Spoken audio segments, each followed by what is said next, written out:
उनके लिए यहाँ जिंदा रहना एक ये बेडविन लोग ही इस दूर दराज इलाके के हिसाब से ढल पाए हैं, लेकिन जो इस जगह से परिचित नहीं, उनके लिए यहाँ जिंदा रहना एक जानलेवा खेल साबित हुआ है।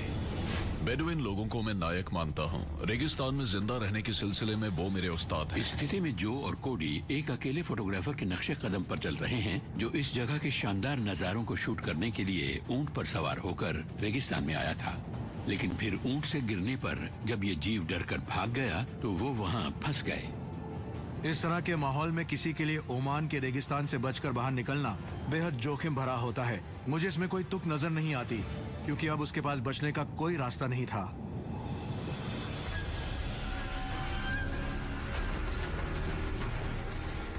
देखो कोडी, यहाँ कुछ सामान पड़ा है। हाँ, लगता है हमारा ये बुरा सपना शुरू हो रहा है।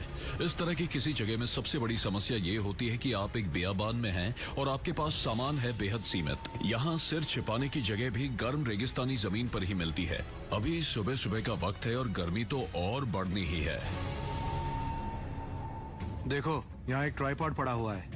रेगिस्तान में जिंदा रहने के सिलसिले में ये मेरी पसंदीदा चीजों में से एक है। ऐसा क्यों है? ऐसा इसलिए क्योंकि मैं बिना अपनी जगह से हिले दूर तक देख सकता हूँ। इससे मेरी कैलोरी और पानी बचेंगे और मैं रिफ्लेक्शन देख पाऊंगा कि ये कोई चमकीली चीज है या पानी।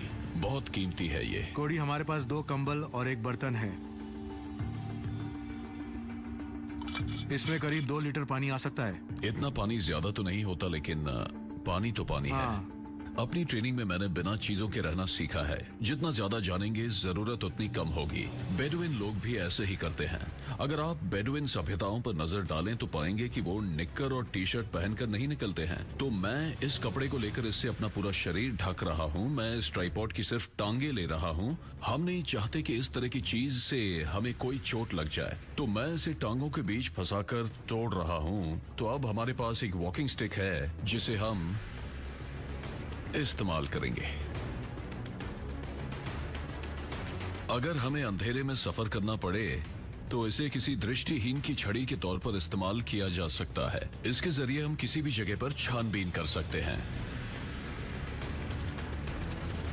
मुझे अफगानिस्तान में लोगों को ढूंढने के तो कई मौके मिले, लेकिन मैं किसी ऊंट को पहली बार ढूंढ रहा हूं।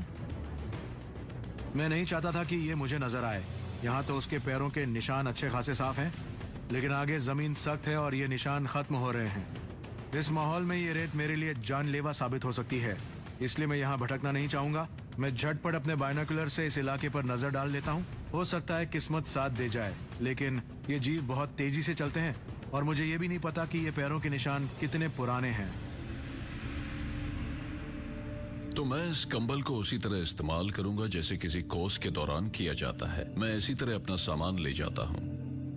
मैं इसे यहाँ लपेट सकता हूँ। मैं अपने हाथों को खाली रखना चाहता हूँ ताकि उनका मूवमेंट बेहतर हो और चलने के दौरान कम कैलोरी बर्बाद हो। यहाँ हर छोटी से छोटी गतिविधि अहमियत रखती है। मुझे बोलना भी ठीक नहीं लगता क्योंकि डिहाइड्रेशन का खतरा बना रहता है।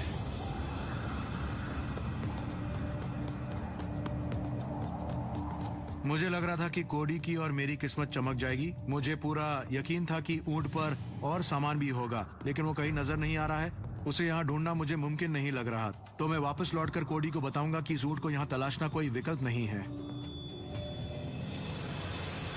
हकीकत यह है कि अभी दिन का सबसे गर्म हिस्सा नहीं आया है और यहाँ आसपास कोई आशियाना भी नहीं है। बेडुइन लोग इसे किसी वजह से ही खाली गलियारा कहते हैं। अगर बेडुइन लोगों को यहाँ रहने या यहाँ से गुजरने में मुश्किल होती है तो हमारा तो ईश्वर ही मालिक है। ऊंट मिला? नहीं मिला दोस्त। मैं 200-300 मीटर तक चला। मैं इस रेत से पथरीली जमीन तक भी गया, लेकिन बात नहीं बनी। मुझे तलाश करने पर भी ऊंट दिखाई नहीं पड़ा। तो कोडी और मुझे फिलहाल ये तय करना होगा कि किस तरफ आगे बढ़ें और क्यों। अगर आप इस रेगिस्तान में बिना सोचे समझे चलना शुरू कर देंगे तो आप यहाँ से कभी बाहर नहीं निकल सकेंगे। टीलों से घिरे इस समतल रेगिस्तानी इलाके में जो और कोडी को किसी ऊंचाई पर चढ़ना होगा ताकि वहाँ से किसी छाया वाली जगह, पानी या बचाव वाले स्थान को पहचान सकें। चलो इस ऊंचाई पर चलते हैं। सामने एक रिज है जिससे होकर हम सबसे ऊंचे रेतीले टीले तक पहुँच जाएंगे।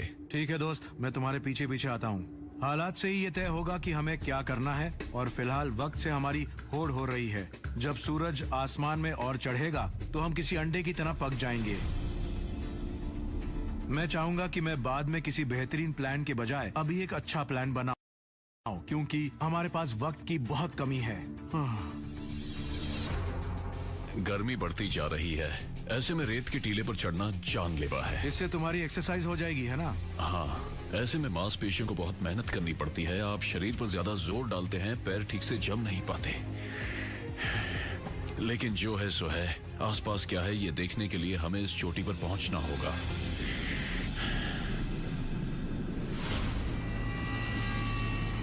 मारे गए।